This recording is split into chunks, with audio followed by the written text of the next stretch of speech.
Hi again, everybody. Welcome to the Bricks and Bleachers podcast, all things Chicago Cubs in under 10 minutes. Spring training is getting underway. I'll share a couple of the stories I most look forward to watching. Reset the Cubs roster, few moves this offseason, plus look at an early prediction from the so-called experts at a quick look elsewhere around the National League Central. Pitchers and catchers reported at Cubs spring training camp a few days ago. Position players are reporting today. First exhibition game is just 6 days away. It is next Saturday in Arizona. A lot of buzz and questions about this Cubs team. The core has been together now for several years. The highlight, of course, winning the World Series in 2016, but then that was followed by a couple inconsistent and disappointing seasons. Rare to win 95 games and via disappointment, but that is the case for the Cubs last season. Injuries piled up and the offense fizzled late in the year. The expectation is the return of a healthy Yu Darvish will be a significant addition to the Cubs rotation in the year ahead. Small sample size, but those at Arizona say he is off to a good start over the last few days. Number of Cubs had disappointing years at the plate in 2018, including Kris Bryant, who battled injuries, clearly was not his usual self most of the year. Keeping up with roster moves early in the spring can be a challenge, but not so much with this Cubs team. Only a couple of moves were made during this past offseason. Financial constraints are a big part of that. The return of guys slowed by injuries in 2018 should have the added effect of bolstering the Cubs' efforts, actually having everyone at full strength this season. Let's start with the guys who have left since the Cubs were last on the field. Cubs have parted ways with reliever Justin Wilson. I was very high on him when they picked him up late in the 2017 season, but the scenery change from Detroit to Chicago never really seemed to work out for him. He is now a New York Met. Jaime Garcia and Jesse Chavez both elected to pursue free agency. Same story for Daniel Murphy, who will likely segue from second base to first base with the Colorado Rockies. Fan favorite Tommy La Stella traded to the Angels, where he will likely see everyday action instead of the pinch hitter role he had embraced with the Cubs. Really just one acquisition to share, or at least one that I'm going to focus on today, and that is Daniel Descalso, a utility infielder who played in St. Louis for a while, also stints in Colorado and Arizona. Cubs have brought in a number of relievers to vie for a couple spots that have opened up as a result of some of those departures I just mentioned. You could say the Cubs made more moves overhauling their coaching staff than their roster. Joe Maddon pretty much cleaning house in the weeks that followed that early loss in early October. New pitching and hitting coaches for the Cubs again. That's the story for the second straight year. I'm surprised Joe Maddon and Jim Hickey had such a great pass together, but couldn't get it together for more than 1 year on Chicago's north side. Meanwhile, Chili Davis reportedly did not click well with Cubs players, but the new hitting coach now for this season has great experience with most of the guys as he helped them develop in the minor leagues. Now, two stories that stand out to me as being highly interesting here at the beginning of spring training. One is the return of Luke Hagerty. He was drafted by the Cubs in the first round in 2002. He played at my alma mater, Ball State.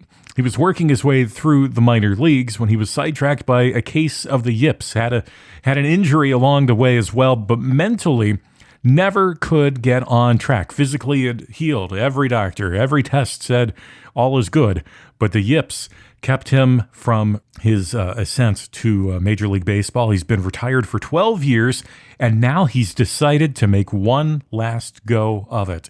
And at a bullpen session in front of a bunch of scouts a few weeks ago, he was hitting 97 and 98 with his fastball. Pretty incredible. He will be 38 on April 1. I hope this works out for him. Should be a fun, uplifting story to see unfold in the days and weeks ahead. Now, like I mentioned earlier, lots of competition for spots in the Cubs bullpen, so it will certainly not be an easy path for Luke Hagerty, but certainly wishing him the best of luck.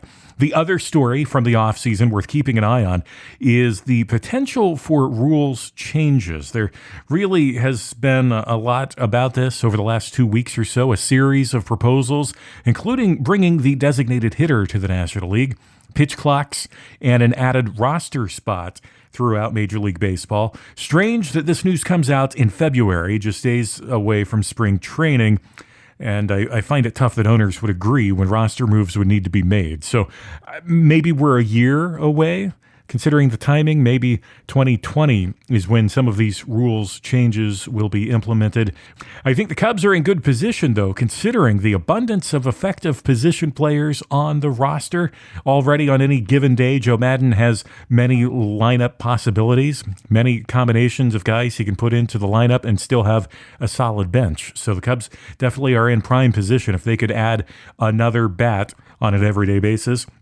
Another big story is the slow pace of free agent signings.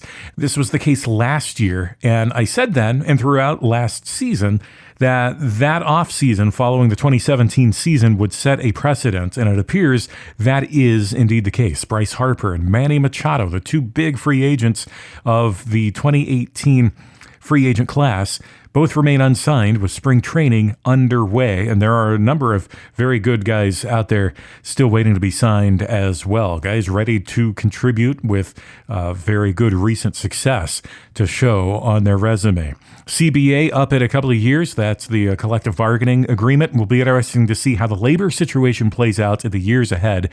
Certainly the free agent signings, both the pace and the money being given to the players. Those will be some hot topics that will only continue to simmer the next year or two. Probably talk more about the off-season moves and what I think the path forward is. We'll talk about that probably in our next episode of the Bricks and Bleachers podcast. Many things can and will happen in spring training that will impact regular season rosters. So I say it's too early to make legit predictions.